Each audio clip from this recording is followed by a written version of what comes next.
بسم اللہ الرحمن الرحیم۔ ہمیشہ کی زندگی۔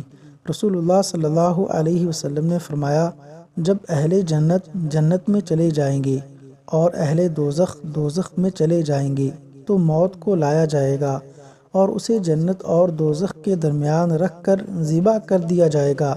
پھر ایک آواز دینے والا آواز دے گا کہ اے جنت والو، تمہیں اب موت نہیں آئے گی، اور اے دوزخ والو، تمہیں بھی اب موت نہیں آئے گی۔ اس بات سے جنتی اور زیادہ خوش ہو جائیں گے اور جہنمی اور زیادہ غمگین ہو جائیں گے۔ صحیح بخاری۔ حدیث نمبر 2۔